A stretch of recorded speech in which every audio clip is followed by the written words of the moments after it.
تقریر کا اگر آپ اس کو خلاصہ کہہ دیں تو کافی ہوگا. یہ مناسب ہوگا کہ پوری تقریر کا خلاصہ کہہ دیجئے، کیونکہ آج کل ہمارا نعتی ادب بھی تو پامال ہو گیا نا. بٹن تاں کر دیتے، بٹن تھاں کر دیتے، نکی جی ہاں کر دے، یہ شاعری ہے. اب دیکھو حسن نعت کا دیکھیے، اور میری ساری گفتگو کو جو ہے وہ آپ ذہن میں رکھیے. ایک شعر میں کوزے میں جو ہے وہ سمندر بند کر دیا. نہ خرد کی روشنی تھی، نہ جنوں کی آگہی تھی. ذرا غور کیجئے، نہ خرد کی روشنی تھی، نہ جنوں کی آگہی تھی. تیری رہبری سے پہلے یہ جہاں جہاں نہیں تھا. تیری رہبری سے پہلے یہ جہاں جہاں نہیں تھا. تیرے آستان سے پہلے کوئی آستان نہیں تھا. میں وہ زمین تھی جس کا کوئی آسمان نہیں تھا. تو زندگی کا سارا نور اور زندگی کا سارا جمال اس چوکھٹ سے ملا. میں آپ سے پوچھتا ہوں، جس نبی نے زندگی کا حقیقی نور ہمیں دیا، کیا ایک دن کے محفل میلاد سے حق ادا ہو جائے گا؟ آئیے اپنی ساری زندگی حضور کے نام لگانے کا عہد کیجئے. یہ میلاد کا لفظ تو عربی زبان کا ہے، اس کو اردو زبان میں تو یوم پیدائش کہتے ہیں، اور انگلش میں برتھ ڈے کہا جاتا ہے. کسی کی برتھ ڈے پہ جانے کا کبھی اتفاق ہوا ہو؟ پہلی بات تو یہ ہے کہ کسی کی برتھ ڈے پہ اگر آپ جاتے ہیں تو یوں ہی تو نہیں چلے جاتے جب تک وہ بلائے نہ. تو کیا آج حضور کے میلاد پہ بن بلائے آگے؟ کسی نے بلایا ہے تو آئے ہو نا. اور دوسری بات، جب کسی کی برتھ ڈے پہ جاتے ہو کبھی خالی ہاتھ گئے ہو؟ کہتے یار اس نے بلایا ہے تو پھر کوئی تحفہ بھی تو لے کے جانا چاہیے، اور تحفہ بھی اس کے مزاج کے مطابق لے کے جاتے ہو. بچہ ہے تو کھلونے لے جاتے ہو، بوڑھا ہے تو پھول لے جاتے ہو، کوئی پڑھا لکھا پروفیسر ہے، ڈاکٹر ہے تو کتابیں لے جاتے ہو. کبھی ایسا ہوا ہے کہ کسی بوڑھے کی سالگرہ پہ گئے ہو اور اس کی برتھ ڈے پہ آپ کھلونے لے گئے ہو؟ کبھی ایسا ہوا؟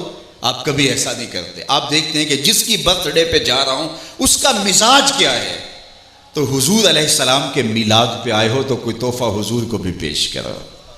خالی ہاتھ نہ جانا، کوئی تحفہ پیش کرو.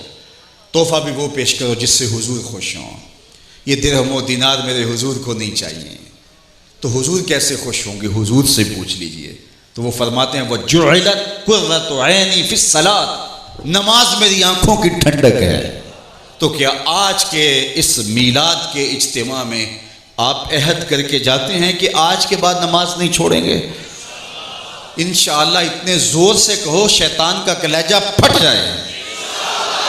تو اس زور کے ساتھ، اس عزم کے ساتھ یہاں سے رخصت ہونا کہ بقیہ زندگی کے جو ایام ہمیں نصیب ہیں ان ایام کے اندر ہم حضور علیہ السلام کی آنکھوں کی ٹھنڈک نماز کو اپنے اوپر لازم کر لیں گے، اور ان کا دیا ہوا نظام حیات سب سے پہلے اپنے اوپر نافذ کریں گے.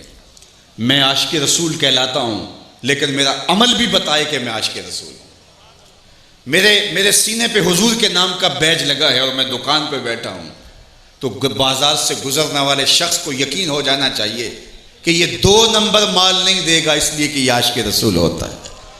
اس لیے میرا عمل، میرا رویہ، میرا طرز زندگی گواہی دے کہ میں حضور کا غلام ہوتا ہوں.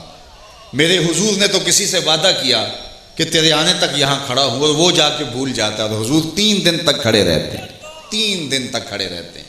صرف قضائے حاجت کے لیے جاتے ہیں، پھر آ جاتے ہیں. 3 دن کے بعد اچانک اس کا گزر ہوا تو دیکھا حضور کھڑے ہیں تو یاد آیا یہ تو میرے سے وعدہ تھا. شرمندہ ہوا، لیکن میرے حضور نے صرف اتنا فرمایا، تو نے مجھے مشقت میں ڈال دیا، تو نے مجھے مشقت میں ڈال دیا.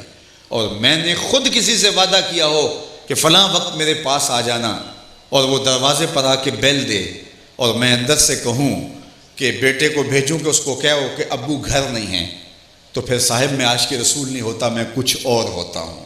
میرا وعدہ بتائے میں عاشق رسول ہوں، میری زبان بتائے میں عاشق رسول ہوں، میرا طرز زندگی بتائے میں عاشق رسول ہوں، میرا انداز حیات بتائے میں حضور کا غلام ہوں.